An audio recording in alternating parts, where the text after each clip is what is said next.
پوری پوری اس وقت دنیا منافق ترین قوم پاکستانی قوم. اب اس نفاق کی کیا کیا شکلیں ہیں؟ نفاق باہمی.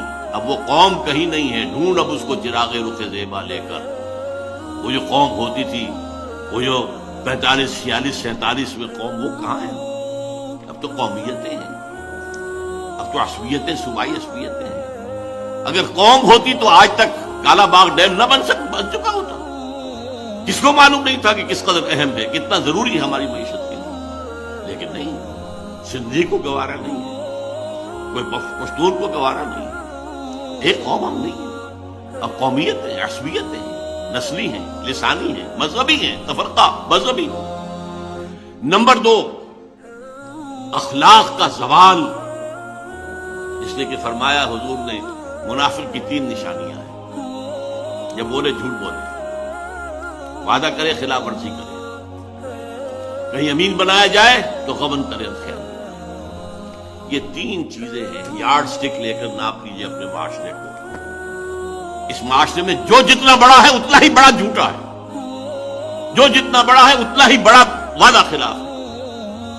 آج آپ کا بادشاہ وہ ہے جو کہتا ہے وعدے کیا شے ہوتی ہے، کیا چیز ہوتی ہے؟ یہ تو صرف جو ہے کہنے کی باتیں ہوتی ہیں. بادشاہ ہے آپ کا. اور میں اس کو برا نہیں کہتا، میں کہتا ہوں اعمالکم ومالکم. حدیث سنائی تھی آپ کو زید صاحب نے. ہمارے اپنے اعمال ہیں جو ہمارے اوپر جو ہے حکمران بن گئے ہیں. یہ کردار، یہ ہے ہمارا انڈیکس، علامت ہے اس قوم کے کردار کی. جھوٹ اور وعدہ خلافی اور غبن، اربوں کے غبن. اس وقت ہم انتہا کر گئے. ہماری معیشت کی کمر توڑ دینے والا تو اصل معاملہ جو ہے وہ ہے اربوں کے غبن. کبھی انگریز کے زمانے میں اگر چند 100 چند ہزار کی کچھ ادھر ادھر بات ہو جاتی تھی، طوفان برپا ہو جاتا تھا. کیا ہوا؟ بہت بڑا اسکینڈل ہو گیا، بہت بڑا.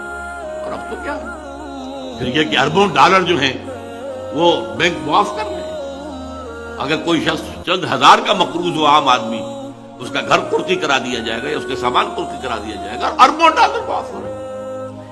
یہ جینے کے لچھن تو نہیں. کیا زمانے میں پنپنے کی یہی باتیں ہیں؟ Do you have a right to be a free nation?